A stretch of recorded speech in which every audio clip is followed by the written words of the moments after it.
Bonjour à toutes et à tous et bienvenue dans ce nouveau numéro de C'est à dire. Nous sommes aujourd'hui à Essaouira à l'occasion du festival L'âme des cultures qui s'y est tenu tout récemment et qui célèbre l'art du dialogue interreligieux. Musulmans, chrétiens, juifs, comment ont-ils, à travers les siècles, construit dans tout l'espace méditerranéen et au Maroc en particulier, des lieux de rencontre, de partage et de réflexion? Et qu'est-ce qui, dans leurs pratiques rituelles et artistiques, les réunit?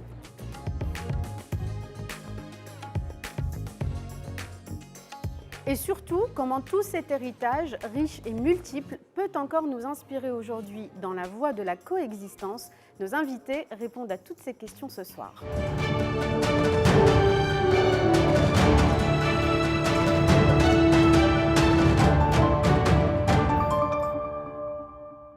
Et les invités qui nous ont fait l'immense honneur d'accepter notre invitation et d'être avec nous ce soir pour parler de tous ces sujets, je vous les présente. J'ai le grand plaisir d'accueillir Monsieur André Azoulay. Merci encore de nous recevoir dans votre belle ville d'Essaouira. Merci et bienvenue. Merci à vous. Je rappelle donc que vous êtes le conseiller de Sa Majesté le Roi Mohamed VI et vous êtes le coprésident de la Fondation des Trois Cultures à Séville qui est aussi organisatrice de ce festival. Merci encore. À vos côtés, Madame Oumama Aoued, merci également d'être avec nous aujourd'hui. Vous êtes professeure universitaire, vous êtes ancienne ambassadrice du Royaume du Maroc en Amérique latine, notamment au Pérou et au Panama, et vous êtes spécialiste du monde ibérique et latino-ibérique. C'est bien ça. Merci encore. Merci, Hanan. Monsieur Manuel Pénicaud, vous êtes anthropologue au CNRS, vous êtes également membre du Centre Jacques Berck à Rabat et vous êtes coordinateur scientifique de ce festival. Merci aussi d'avoir répondu à notre invitation. Merci, bonjour. Et enfin, Monsieur Hicham Dinar, vous êtes le fondateur en 2023 de ce festival, vous en êtes le directeur artistique et puis vous êtes aussi le Mqaddam de la Zaouia Qadiria. Merci d'être avec nous. Je sais que vous avez des engagements importants, mais c'était important que vous soyez là en tant que fondateur du festival. Vous allez être là au moins avec nous les premiers temps de l'émission et ensuite on vous libérera. Merci encore. Merci. Alors, une première question, je vais vous l'adresser à vous, Monsieur Azoulay, puisqu'on est dans cette belle ville d'Essaouira. Vous êtes, je le disais tout à l'heure, coprésident de la Fondation des Trois Cultures. Est-ce que vous pouvez d'abord nous dire un mot de cette institution qui s'est imposée comme un des centres majeurs de ce dialogue interreligieux en Méditerranée et de son rôle dans l'élaboration de ce festival? Alors l'histoire de ce pavillon, de cette fondation, d'abord son adresse. Elle est son quartier général est au pavillon Hassan II, au cœur de Séville, dans la Cartuja.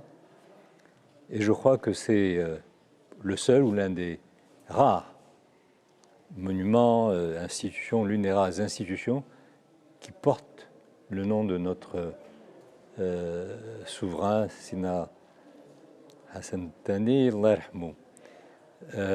Mais c'est aussi une institution qui est une sorte de miracle, parce que c'est une survivante. Vous savez, c'était le pavillon du Maroc dans l'exposition universelle de 1992, et dans cette exposition, comme dans toutes les autres, en général, tous les pavillons, une fois l'exposition finie, sont détruits. Et ce pavillon est un magnifique palais marocain, construit dans les règles de l'art, et le voir détruit me fendait le cœur, et à beaucoup d'entre nous qui avions travaillé pendant cette exposition pour montrer, promouvoir, expliquer le Maroc.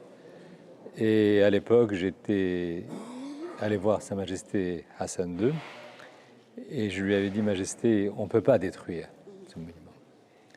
Et s'il m'en donnait l'autorisation, j'irai voir le roi Juan Carlos et je lui expliquerai pourquoi il fallait que ce pavillon soit déjà une exception et qu'il survive.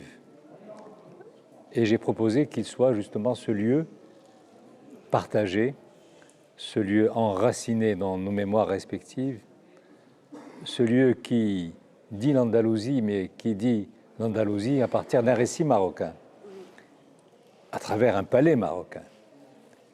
Et ce sera pour nous non seulement, je dirais, la survivance d'un espace, mais aussi la renaissance de cet héritage andalou qui nous réunit, qui nous est précieux, et qui déjà à ce moment-là, au début des années 90, se faisait encore plus précieux, parce que déjà pointait les premiers signaux de tous les archaïsmes, de toutes les régressions, de tous ces reculs que connaît la communauté des nations.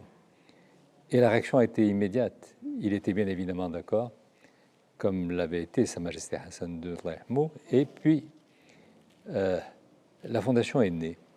Elle est née avec un seul objectif, bien sûr l'héritage andalou, mais une fois qu'on l'a dit, il faut le faire, et il faut l'expliquer.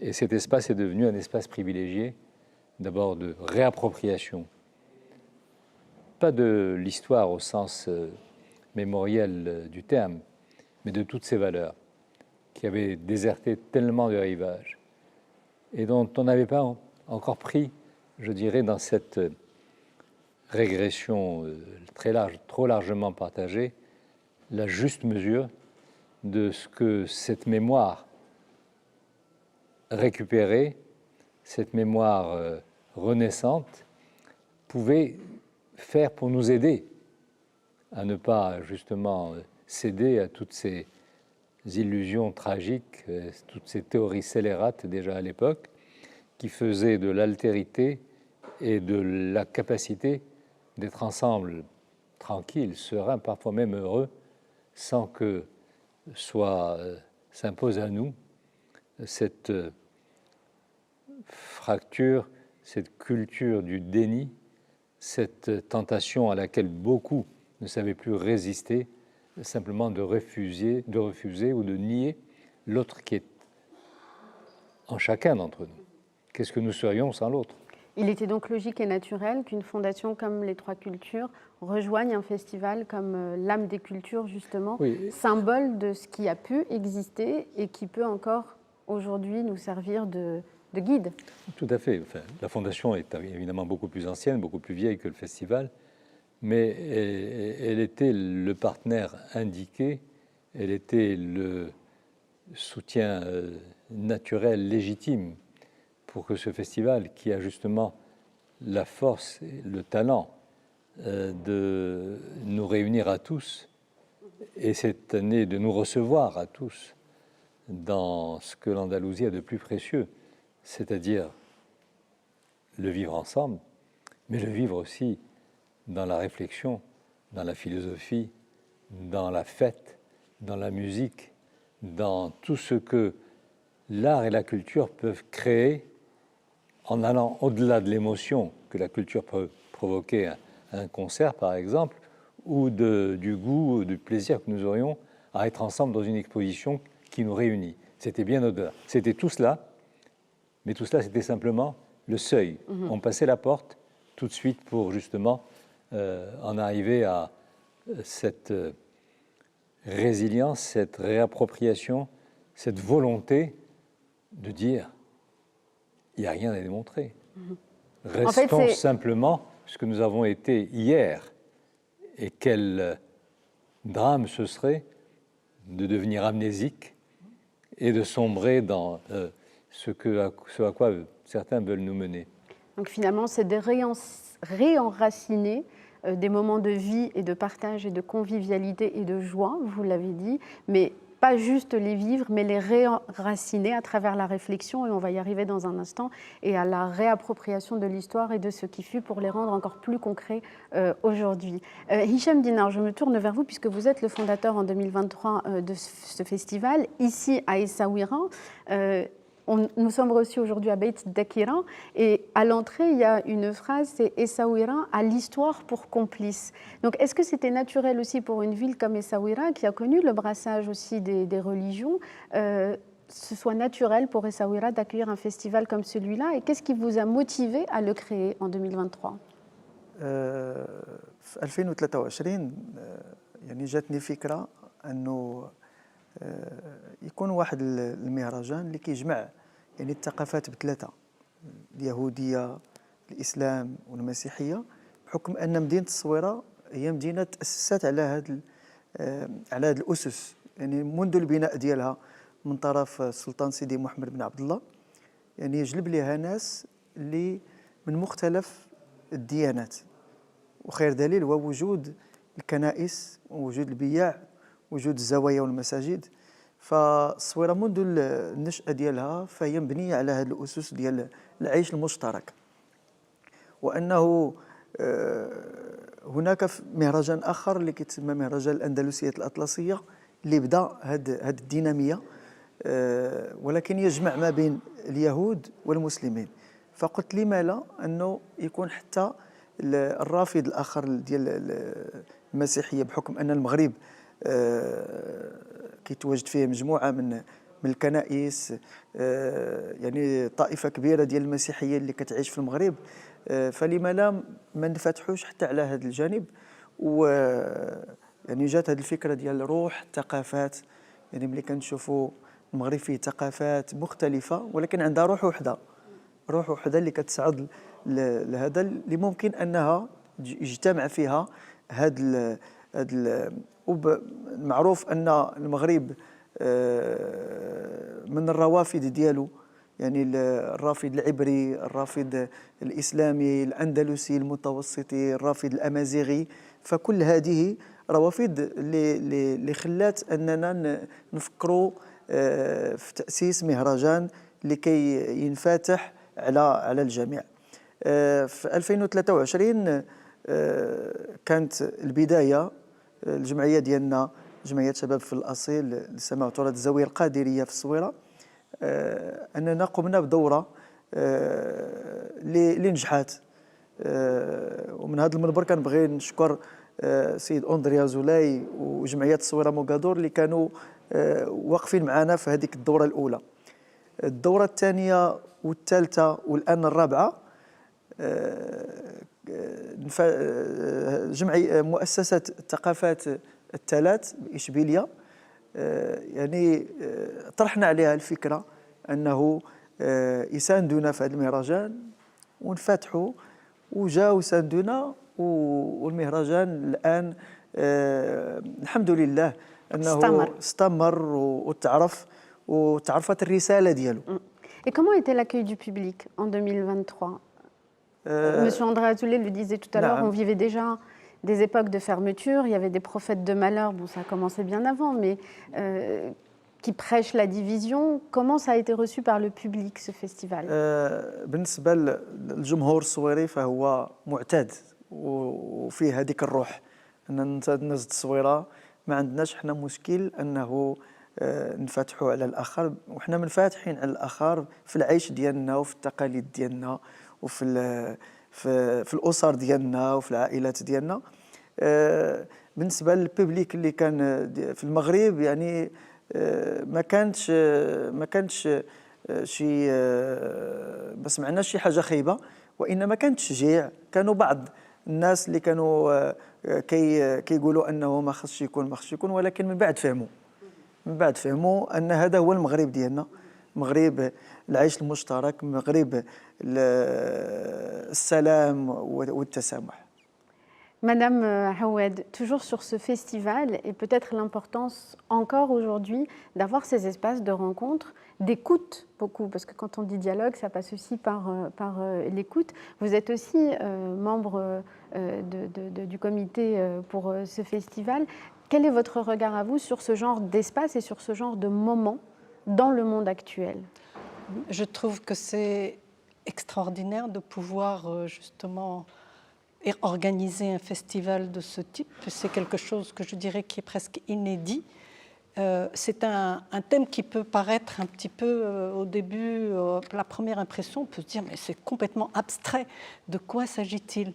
Mais au fin fond des choses, justement c'est la 4e édition qui démontre que c'est un festival qui va à l'essence même de ce que nous sommes, les représentants des 3 religions, parce que qu'est-ce qu'il y a de plus profond que notre spiritualité? Donc en même temps, je voudrais dire que c'est pas,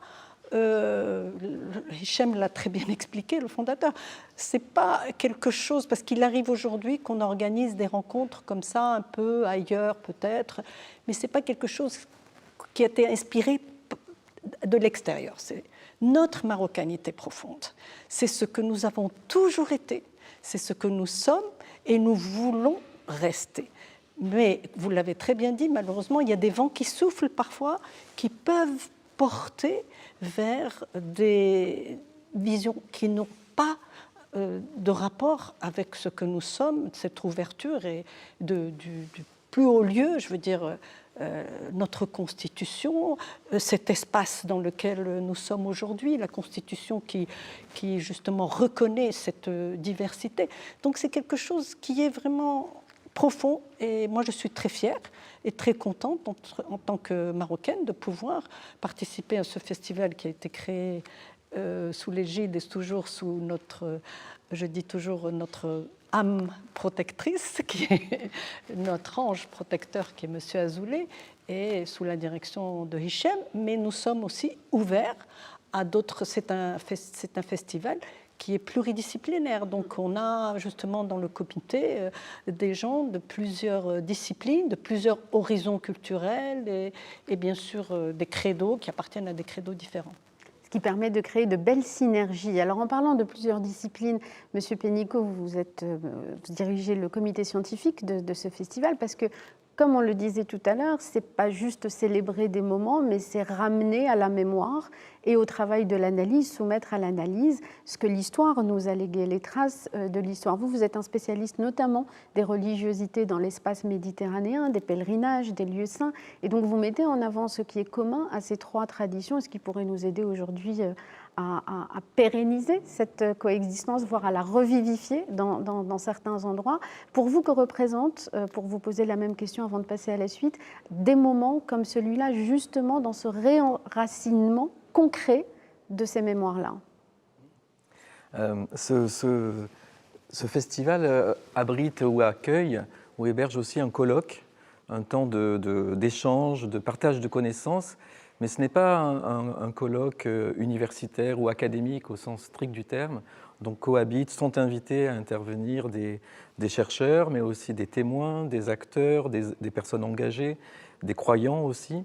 Des membres du clergé aussi. Des membres du clergé, de Zaouïa aussi, comme Hicham. Et du coup, cela crée un temps de partage au sens propre et qui est particulièrement intéressant, je trouve, de marier justement les approches, les regards et les disciplines. Donc nous sommes dans un moment beaucoup plus pluriel, et peut-être qu'il y a l'image de cette pluralité aussi qui veut être promue ici, dont Essaouira est un peu l'emblème. Et le comité scientifique a aussi choisi de mettre le thème de l'hospitalité au cœur du festival et du forum du coup, qui l'accompagne.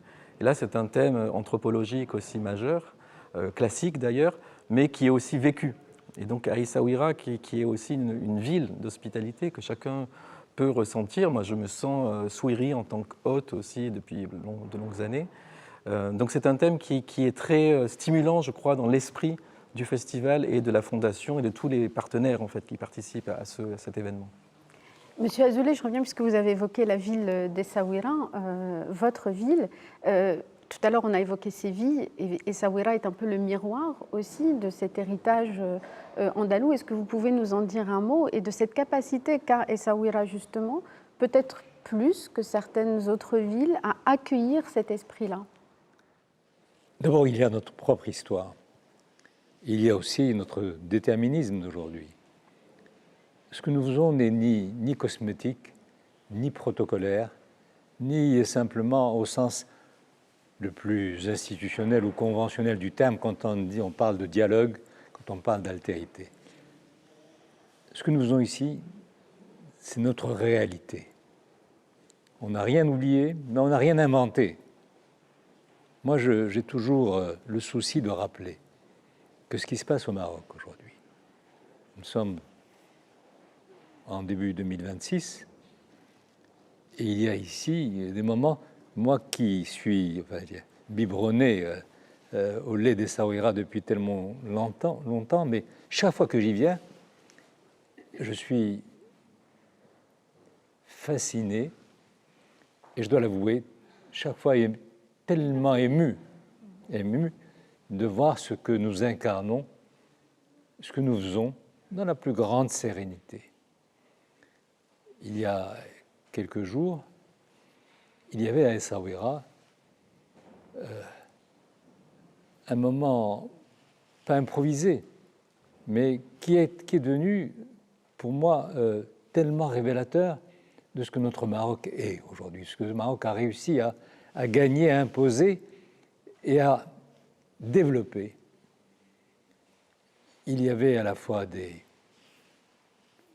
représentants de différentes communautés juives venues du monde entier. Il y avait bien sûr, nous tous, Marocains, musulmans et juifs, et des groupes chrétiens qui avaient eu vent de ce rassemblement et qui s'y sont naturellement greffés. Et je me suis dit, et nous étions quelques centaines ou milliers, dans quel autre pays du monde cela serait encore possible? Nous avons d'autres événements où il y a des milliers de musulmans et de juifs ensemble. On parlait du festival des Andalousies Atlantiques, et je vais y revenir. Y compris pendant ces temps tragiques que nous avons vécus ces 2 ou 3 dernières années. Ce festival a vécu, a continué et a ouvert ses portes et ses oreilles. Et des milliers de musulmans et de juifs se sont retrouvés sous prétexte de venir comme d'habitude à ce festival, mais simplement pour le bonheur d'être ensemble et de le dire. Et ce n'est pas bisounours. Tous les narratifs étaient chez eux. Il n'y avait aucune frilosité à dire chacun à notre façon les drames que nous vivions. Mais on le disait pour dire « restons à l'écoute du Maroc ». Parce que la sortie de cette tragédie, c'est peut-être ici qu'on peut non pas, avec une baguette magique, la rendre effective demain matin, mais c'est ici qu'on sait que c'est possible. Et c'est ici qu'on sait que ça n'est pas cette réalité qui va effacer, en tout cas pour nous, Marocains, des siècles ou des millénaires, où nous avons justement vécu cette proximité, cette capillarité, je dis entre musulmans et juifs, ou juifs et musulmans, je dis marocains. Quelle fierté, quel bonheur. Moi, je n'ai aucune frilosité pour vous dire que nous sommes champions du monde aujourd'hui. On l'est dans d'autres disciplines, on le sera encore plus. Mais je prétends que mon pays aujourd'hui reste cette lumière qui ne s'allume pas pour plaire aux autres, qui est là pour incarner simplement ce que nous sommes. Et moi, mon livre d'histoire, je le lis au fil des siècles et de millénaires. Et quand on est une civilisation, parce que le Maroc, mon pays, c'est une civilisation, ce n'est pas une histoire simplement. C'est nécessairement un moment où on est tiré vers le haut, mais quand on est âgé de 3000 ans, comme je le suis, il y a des moments où nous sommes en bas.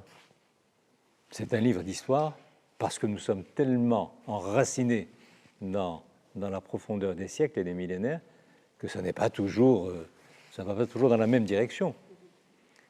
Et moi, je dis les pages noires de mon histoire, les pages difficiles, les pages contrastées. Mais je sais qu'après tout cela, nous sommes là aujourd'hui. C'est comme dans une entreprise. Ce qui compte, quand vous avez tout dit, c'est la dernière ligne du bilan. Ça passe ou ça casse. Mais chez nous, il y a cette réalité marocaine, moi, qui me rend tellement fier et tellement confiant et tellement optimiste pour mes enfants, pour mes petits-enfants demain, parce que je sais qu'ici, ils seront là où notre histoire nous a appris à être. Ça n'est pas conjoncturel. Ça n'est pas, encore une fois, quelque chose que nous fabriquons pour les besoins du moment ou les besoins de la cause. C'est simplement ce que nous sommes.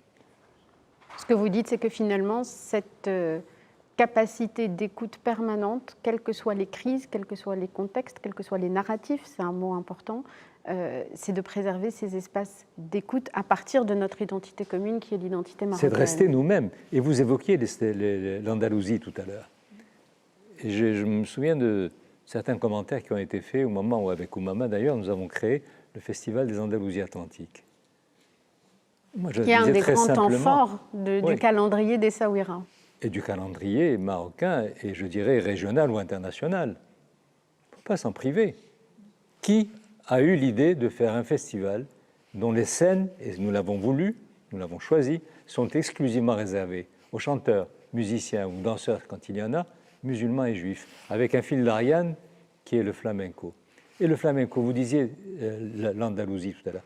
On a eu, nous, l'ambition, c'est trop long pour d'expliquer comment on y est arrivé, de l'appeler les Andalousies atlantiques. Parce que l'Andalousie, ce n'est pas le sol que l'on foule sous ses pieds à Séville, à Cordoue ou à Grenade, c'est ça. Mais ça n'est pas que ça. L'Andalousie, ça peut être aussi ce que nous avons dans notre cœur, ce que nous avons dans notre tête, ce que nous avons à, je dirais, réincarner et à théoriser ou à quoi se référer.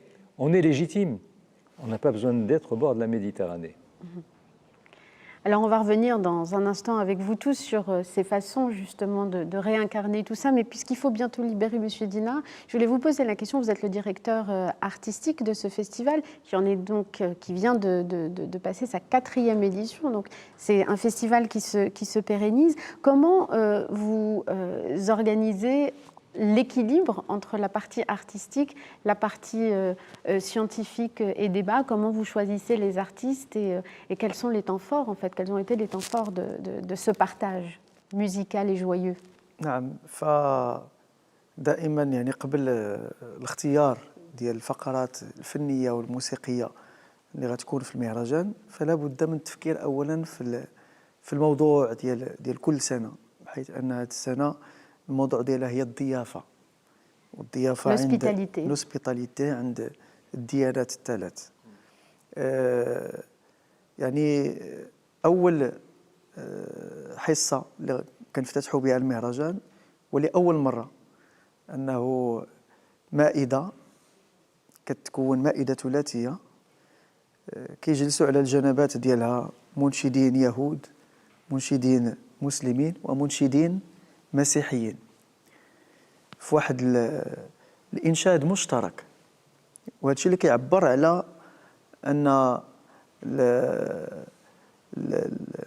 الأرواح ديالنا كلها كتنشد من أجل السلام، من أجل أن العالم ديالنا يكون يعيش في سلام ويعيش في هناء، وكيبين حتى على الهوية ديالنا، الهوية المغربية الأندلسية، أن من خلال الإنشاد في المتلقي أو المستمع كيتلقى أن ما كاينش فرق لا ما بين مسيحي ولا يهودي ولا مسلم، كنسمعوا إنشاد واحد، كنسمعوا غناء واحد، كنسمعوا موسيقى واحدة. Et c'est un genre musical où vous êtes très attaché, le matrouz, la broderie entre toutes ces voix. نعم، وهذا المطروز كان يعني في مدينة الصويرة يعني من البناء ديالها كانوا دائما المسلمين واليهود كيجلسوا نهار السبت ولا نهار الجمعة في العشية وكيتجمعوا الموسيقيين، ما كنعرف كنت يهودي ولا مسلم ولا هذا، اللي كيميز هو اللغة، انه هذا كيغني بالعبرية والاخر بالعربية، ولكن نفس الايقاع ونفس الابيات ونفس الصنائع اللي كتنشد هي نفسها، غير اللغة التي تختلف. فالفقرات الموسيقية الأخرى فلا بد أننا كنختاروا يعني الأنماط الموسيقية اللي كتماشى مع الموضوع ديال المهرجان، الموسيقى الأندلسية. هذه السنة كاينة مشاركة ديال يهود مغاربة اللي مشاركين معنا في هذه الدورة. أيضا عندنا جوج ديال الفرق اللي جاونا من إسبانيا من الأندلس، فرقة ديال النساء وفرقة ديال الرجال، لأنه لقينا أنه كاينة واحد الجماعة دينية مسيحية خاصة بالنساء كاينة في الجنوب ديال إسبانيا في منطقة الأندلس، وهذا النهار جاو المهرجان أنه يبينوا الثقافة ديالهم هنا في مدينة الصويرة، وكذلك المجموعه ديال لي زوروريروس حتى هما جاوا باش يبينوا، ولكن ملي جلسنا ونشدنا وغنينا لقينا ان نفس الموضوع عندنا مجموعين، ولاول مره Vous aviez plus en commun que ce que vous ne pensiez. نعم نعم اكيد. Tabarak Allah alik Sidi Hicham, merci infiniment d'avoir été avec nous et d'être venu nous parler de ce beau festival L'âme des cultures. Merci encore. Je crois qu'on va vous libérer parce que vous avez des engagements, mais merci beaucoup d'avoir été avec nous. Merci. On continue sur le terme qui a été employé tout à l'heure, parce que toute la question qui nous réunit aujourd'hui, c'est de savoir comment tout cet héritage, comment toutes ces pratiques à la fois rituelles et artistiques que nous avons en commun peuvent aujourd'hui pérenniser cette coexistence entre les religions. Donc, Monsieur Pénicaud, sur ce terme d'hospitalité, d'abord, que veut-il dire précisément et qu'est-ce qu'il peut nous enseigner pour aujourd'hui? Alors, la notion d'hospitalité est un mot très vaste qui recouvre de multiples réalités et qui, depuis quelques décennies, est redevenu aussi sur le devant de la scène politico-médiatique, notamment à la faveur, ou plutôt par rapport aux crises migratoires, de réfugiés. Donc c'est souvent sous cet angle-là qu'on entend la question de l'hospitalité, de l'accueil des étrangers. Mais c'est aussi oublier, peut-être il y a une part d'amnésie, mais que c'est une valeur méditerranéenne et même abrahamique qui remonte justement à Abraham, donc aux textes, aux Écritures, que ce soit dans la Torah, dans la Bible ou le Coran, puisque Abraham est le père des gens du livre, est connu pour avoir accueilli 3 étrangers qui passaient devant sa tente, selon le mythe, on peut le prendre comme tel, et cette hospitalité qu'il a donnée à des étrangers inconnus a été fondatrice parce que c'est l'un de ces étrangers qui s'avéraient être des envoyés divins, donc des anges, ont annoncé la naissance d'Isaac. Donc quelque part, une partie de la postérité d'Abraham est née d'un acte d'hospitalité.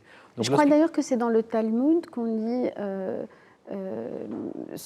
soyez toujours vigilants à être hospitalier puisque vous ne savez jamais si en fait vous n'allez pas faire rentrer des anges. Et ce n'est pas que le Talmud, on le retrouve dans les 3 traditions justement.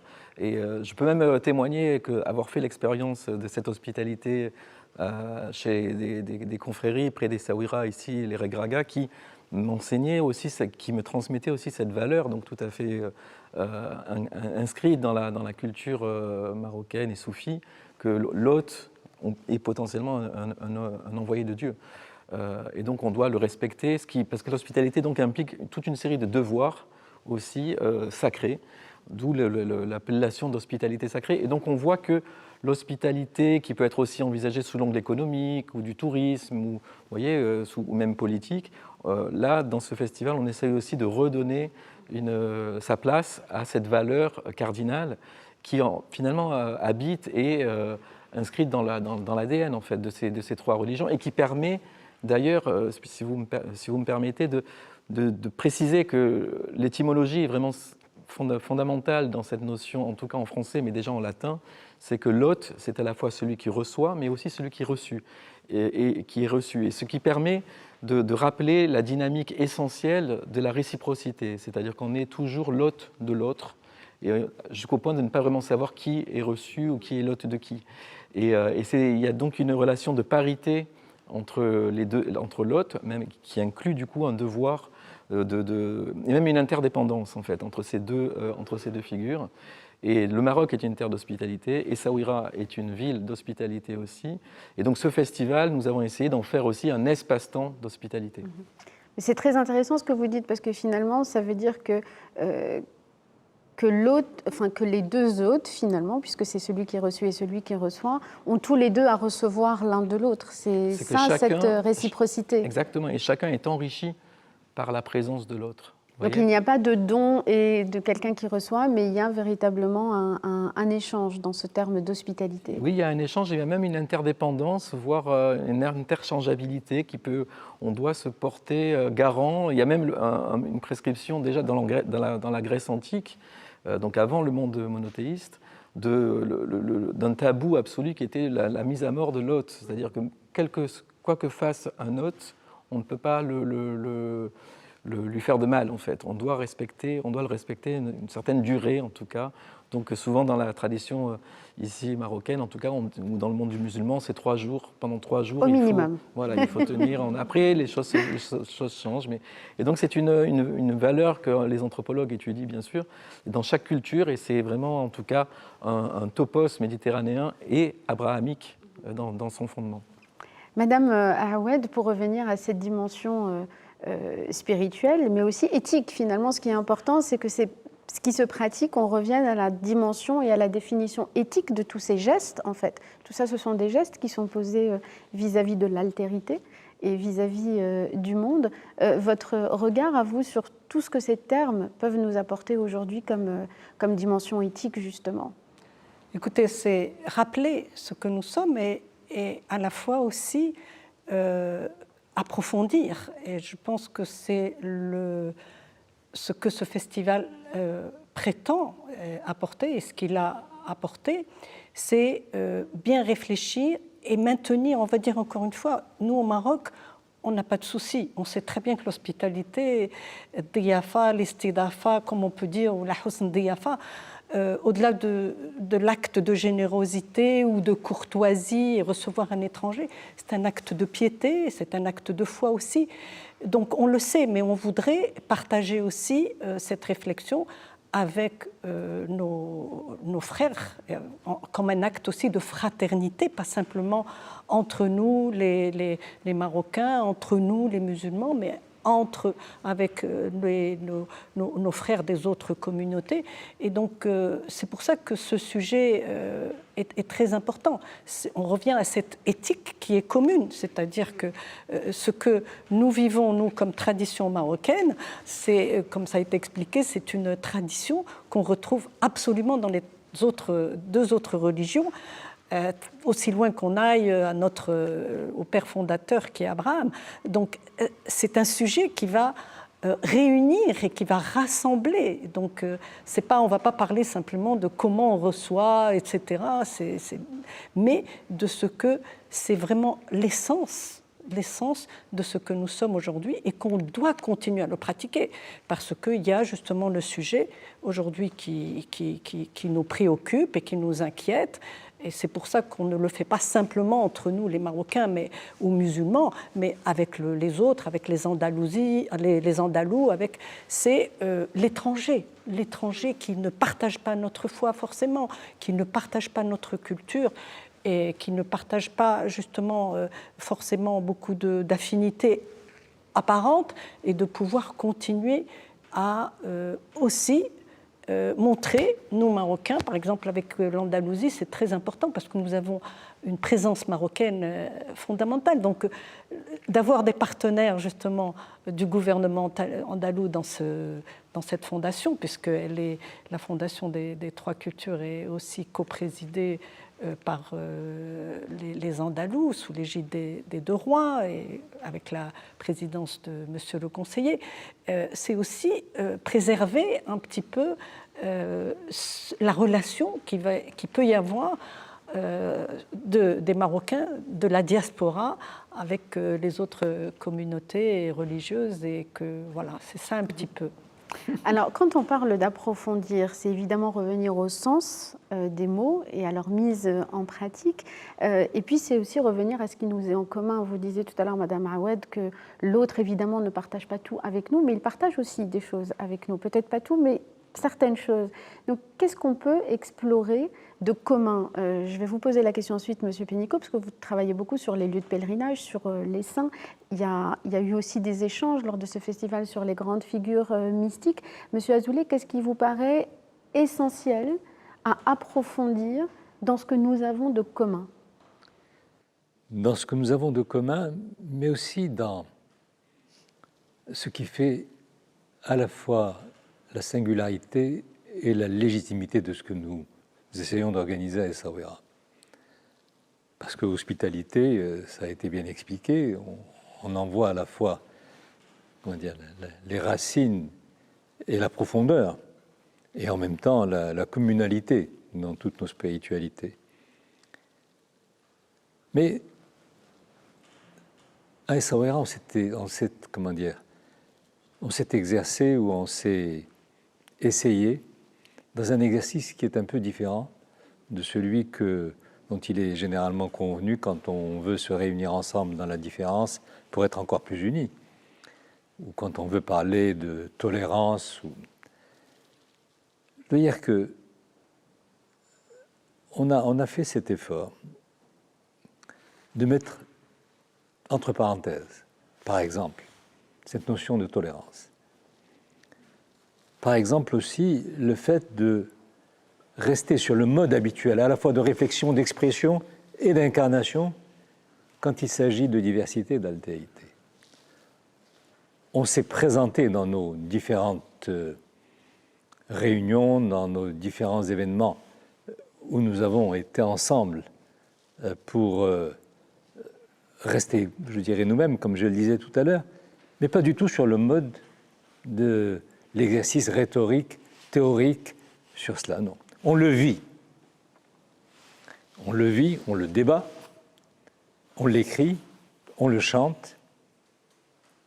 Et c'est cette réalité, moi, qui m'est précieuse. Et ça n'est pas une fois, ça n'est pas 10 fois. C'est un exercice chez nous qui a une profondeur, uniquement dans cette perspective, de 35 ans. Et un jour, excusez-moi d'être un peu intrusif dans votre métier, oubliez-nous. Allez interroger aujourd'hui des jeunes Souhéris qui ont un peu plus de 30 ans ou tout au juste 30 ans. Et essayez de comprendre pourquoi il y a cette souhéritude, moi je la qualifie comme cela. La souhéra attitude. Ou la souhéra attitude, mais la souhéritude parce que c'est presque une philosophie. Et comment on peut avoir, nous, je veux dire, très franchement, on use beaucoup de superlatifs quand il s'agit de parler de l'extraordinaire histoire de mon pays, mais aussi de ma ville. Moi, j'ai fait l'exercice. Et j'ai essayé de faire preuve d'humilité. Mais quand je prends un jeune de 20 ans ici, et que je parle de tous ces sujets avec lui, et quand, au fil de mes voyages ou de mes missions, je parle à d'autres jeunes de 20 ans, eh bien, je me dis que ce que ce jeune Souhéri de 20 ans a vécu, a écouté, a entendu, a éventuellement croisé dans sa vie, a fait de lui quelque chose auquel on serait bien inspiré de s'intéresser. Je ne dis pas que c'est meilleur, que c'est pas bien. Je dis, il y a là l'incarnation de ce que une perspective qui n'a pas varié, qui a un peu plus de 30 ans, 36 ans maintenant, et que ceux qui ont vécu, je ne dirais pas les 36 ans, mais 15-20 ans de leur âge conscient, cette réalité, eh bien, ça, à la sortie, intéressant. Cela veut dire que cela infuse. Cela infuse, et je peux me risquer à dire qu'il y a un déterminisme différent. Et c'est passionnant, parce qu'on n'a rien inventé. On n'a rien manipulé, on a simplement, dans la vie et dans le quotidien, ouvert à tous, dit autre chose. Contre vents et marées.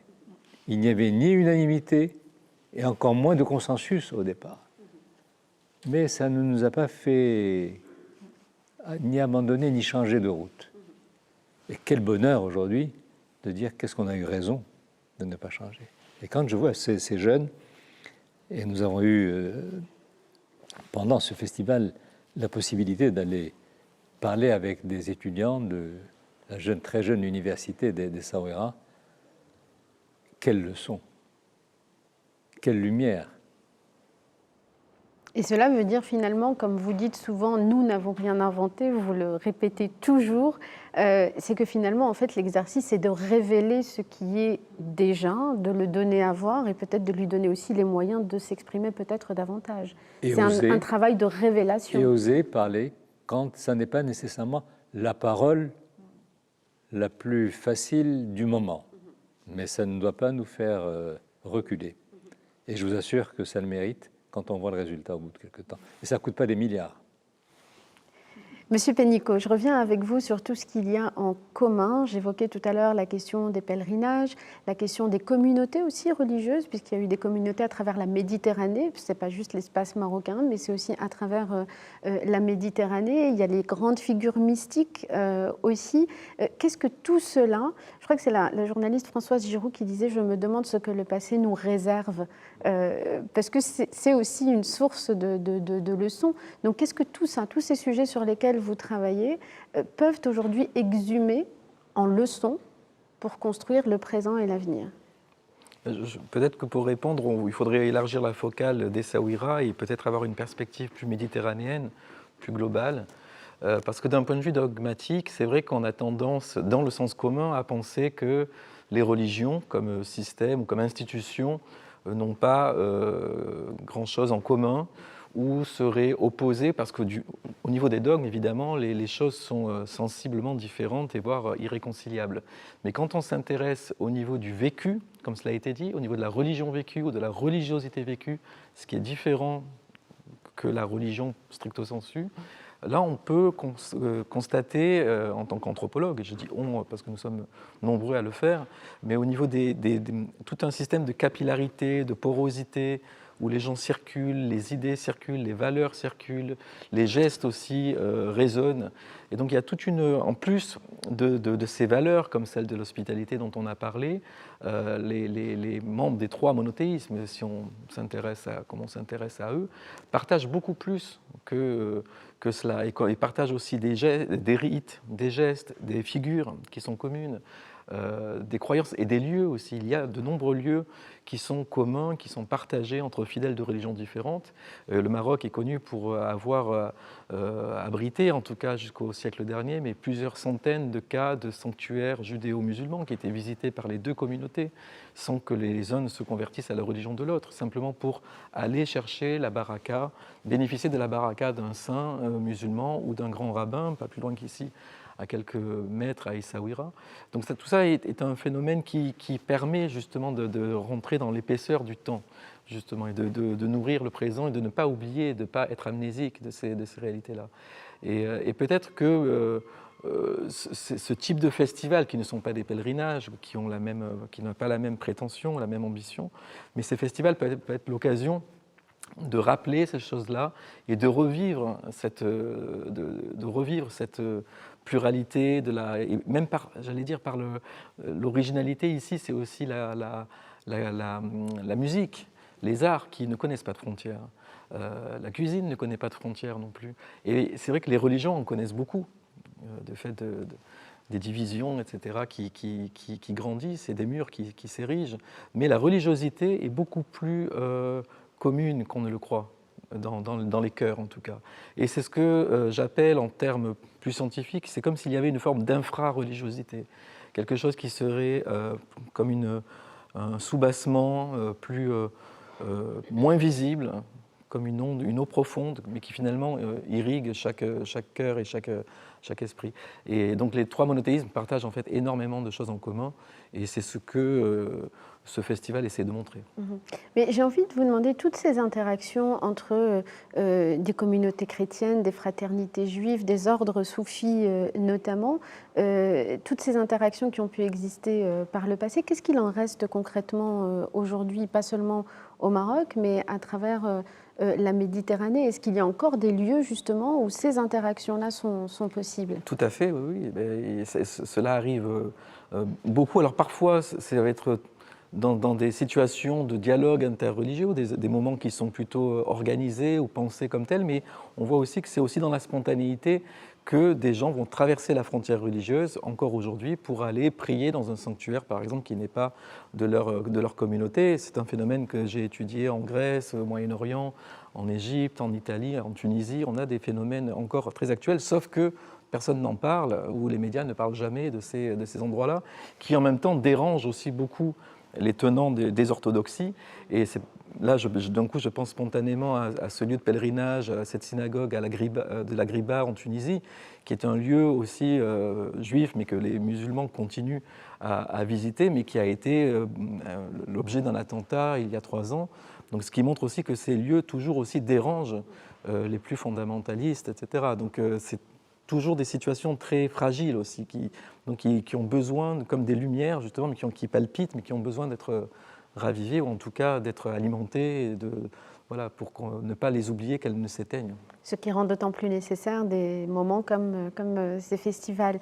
Madame Awad, sur ces lieux qu'on vient d'évoquer, ces moments de rencontre avec l'altérité et au-delà d'interaction, qu'est-ce qu'il en reste aussi aujourd'hui au Maroc? Je sais que par exemple on a l'exemple du monastère de Toumliline qui jusqu'à il y a quelques décennies accueillait encore des rencontres de haut niveau interreligieuse. Comment revivifier ces espaces et donner à voir ce qui a été possible et peut-être permettre de prévenir le glissement peut-être vers des idéologies un peu moins hospitalières pour le coup?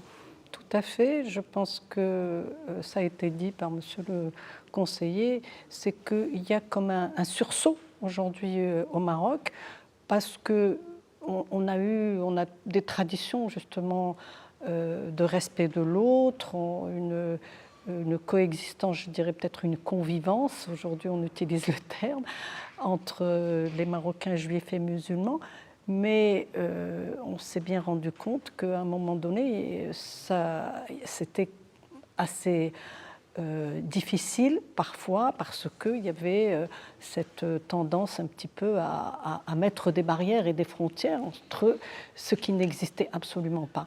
Donc je pense que ce festival est un petit peu dans avec les Andalousies dont vous avez parlé, et dans cette tendance aujourd'hui d'une prise de conscience qu'il faut diffuser, il faut même faire un effort pédagogique à travers la musique, à travers beaucoup de choses, mais les rencontres, etc.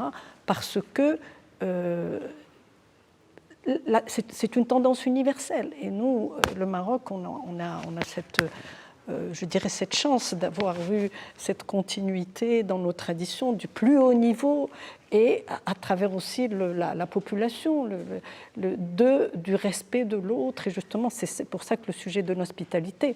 Donc, moi, je voulais vous dire justement qu'au Maroc, il y a beaucoup de grands festivals, beaucoup, où vous avez de très, très belles prestations artistiques, de renommée. Mais la spécificité de ce qui est organisé aujourd'hui à travers ce festival, c'est pas la prétention, justement, la musique est très importante parce qu'on est persuadé que la musique peut contrecarrer parce qu'elle nous réunit, nous rassemble, surtout quand c'est des artistes, comme a expliqué Hicham, qui viennent de tous ces horizons, justement, et qui chacun partage avec l'autre, invite l'autre avec une dimension spirituelle importante. Le dialogue aussi, les rencontres qu'on fait aussi, mais ce que prétendent un peu ce festival, et vous l'avez vu ici à Essaouira, c'est une vulgarisation, c'est-à-dire les jeunes, la population, les moins jeunes, c'est-à-dire éviter qu'on tombe justement dans quelque chose qui n'est pas nôtre. Moi, je trouve que ce que nous faisons ici à Essaouira à travers ces festivals et ces rencontres, c'est quelque chose d'authentiquement marocain. C'est ça qui est extraordinaire. Après, il y a dans le monde plein de festivals où vous avez les meilleurs chanteurs, les meilleurs, etc. Mais pour moi, ce qui est plus intéressant, encore une fois, c'est ce qui se passe ici, parce que la population adhère, et pas simplement adhère, c'est-à-dire que c'est dans l'ADN, et c'est ce que nous sommes en tant que Marocains. Moi, je me sens souérée, né à Salé, Rbatia, etc. Mais cet esprit qui continue à être général, voilà, il est général. Et on ne veut pas, justement, comme ça a été dit, comme a dit Monsieur Pénicaud, on ne veut pas quelque chose de purement académique. On veut des témoignages. Et on ne veut pas expliquer les dogmes, les textes religieux. Vous ne voulez pas d'abstraction, en fait. Du tout. Toujours être incarné et dans l'exemplarité et dans le concret. Du vécu. Et du vécu, pas simplement historique, mais du vécu actuel, pour que cet esprit, qui est purement marocain, continue on voudrait que ça m'a été dit plusieurs fois, mais comment peut-on répliquer le modèle Souairi ailleurs? C'est vrai, c'est ça qui est important. Alors, on arrive malheureusement bientôt à la fin de cette émission. J'ai une dernière question pour vous trois. On parle depuis tout à l'heure beaucoup de concret, de mise en pratique, de montrer en fait par le vécu ce qui a toujours été et qui peut encore être. Concrètement, comment est-ce qu'on rend cela possible? Est-ce que c'est par la recherche, en encourageant la recherche dans ces domaines-là notamment? Est-ce que c'est par, entre chaque festival, que ce soit les Andalousies Atlantiques ou l'âme des cultures par exemple, encourager des initiatives portées par des gens à Souaira ou ailleurs qui rendent justement concrètes ces mises en pratique communes? Comment est-ce qu'on fait pour que cet esprit, cette éthique, cette histoire puisse réellement s'incarner dans la continuité et pas seulement au moment des festivals? Monsieur Pénicaud. Mais déjà par votre émission, Oui, voilà, par ce festival, par la recherche, je fais des expositions ou par des films documentaires. Voilà, c'est de parler aussi de ces phénomènes vécus, concrets, et en essayant de ne pas forcément mettre la focale que sur l'hostilité, on aurait pu le dire, mais que étymologiquement d'ailleurs, l'hostilité est l'antithèse de l'hospitalité. Quand l'hospitalité fait société, l'hostilité la détruit, vous voyez. Et donc tous les moyens sont bons, j'allais dire, du moment chacun le fasse avec sa compétence. Mais ici, voilà, à Essaouira, à travers ce festival, on voit que ça marche. Et donc voilà, bienvenue à tous et à toutes l'année prochaine. Madame Aoued. Oui, absolument. On a besoin justement de cet effort aussi pédagogique, c'est-à-dire de pas simplement retourner en arrière, rappeler, mais aussi dire ce que nous sommes aujourd'hui. Et je pense que ce qui doit être fait, c'est multiplier ce genre de... Moi, je souhaiterais que exactement ce genre de réflexion, ce genre de rencontres, à la fois musicales, à la fois des rencontres de dialogue, de conversation, puissent se faire ailleurs aussi qu'à Essaouira, c'est-à-dire montrer que c'est possible, parce que, en fin de compte, qu'est-ce qu'on cherche et qu'est-ce qui se passe dans le monde? Ces tendances obscures nous déshumanisent, et ce genre de rencontre, je pense que c'est réhumaniser le monde. Aujourd'hui, nous, heureusement, Marocains, nous avons eu cette chance, mais encore une fois, les jeunes peuvent aller ailleurs. Et donc, moi, j'ai fait l'effort à l'université. Et je peux dire, j'ai des doctorats sur l'Andalous où, justement, j'expliquais que si nous, aujourd'hui, on peut être fier en tant que Marocain de ce qui a été fait à cette époque, c'est parce que nous étions ouverts à tous, qu'il n'y avait pas de frontières dans le savoir, dans la science, dans la culture, entre les différents credos. Et c'est ça l'avenir du monde, et c'est ce que nous sommes au Maroc. Monsieur Azoulay, je vous donne le mot de la fin sur la façon de pouvoir approfondir ces choses. Par exemple, aujourd'hui, on est à Beit Dakira. Est-ce qu'il y a aussi, dans le domaine de la recherche scientifique, d'encourager la recherche sur tous ces sujets? Et puis surtout, j'ai envie de vous demander, puisque vous l'avez dit tout à l'heure, comment est-ce qu'on tient bon la barre, même dans des moments où les fractures, notamment communautaires, sont telles, qu'elles soient ethniques, qu'elles soient religieuses, qu'elles soient politiques. Aujourd'hui, on vit dans un monde qui est déchiré par les extrêmes. Comment est-ce qu'on fait pour tenir bon la barre et continuer à proposer des communautés de sens et des communautés de destin en dépit de tout ça? En dépit de tout ça, mais en même temps, en étant très lucide. La fatalité n'est pas toujours au bout de notre chemin.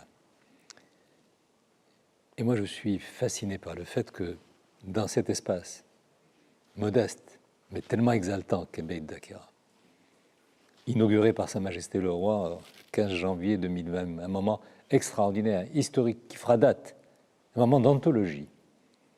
Parce qu'il faut le dire aussi, notre atout, notre force, alors que partout ailleurs, vous savez, il n'y a pas seulement ces archaïsmes que j'évoquais tout à l'heure et ces régressions, mais il y a aussi cette instabilité, il y a aussi cette versatilité. Et nous avons nous sommes forts du leadership de nos rois. Nous sommes sur un terrain qui est solide. Notre peuple adhère. Ça n'est pas encore le consensus, ou je dirais que ça n'est pas encore l'unanimité de tous, mais il y a un consensus très fort. Cette réalité, chez nous, a été pendant longtemps top-down, c'est-à-dire ça descend du haut vers le bas. Aujourd'hui, moi, comme nous tous, le mois est un mois de circonstances, mais nous vivons un moment exceptionnel, parce que c'était top-down, aujourd'hui c'est bottom-up. Et il y a ce plateau marocain aujourd'hui, il n'est pas encore celui de tous, mais il est celui du plus grand nombre. Vous savez, dans ce petit espace, il est passé en 2024 91 700 personnes. En 2025, un peu plus de 130 000 personnes. Plus de la moitié de ces visiteurs ont moins de 20 ans. Et je vais vous dire une anecdote. J'essaierai pas de la faire, mais pas être trop long. Je suis venu un matin à Essaouira, assez tôt, vers 9h. J'entre et on passe par la synagogue qui est là. Ce n'est pas un lieu religieux, ce n'est pas un musée. C'est un espace de pédagogie vivante.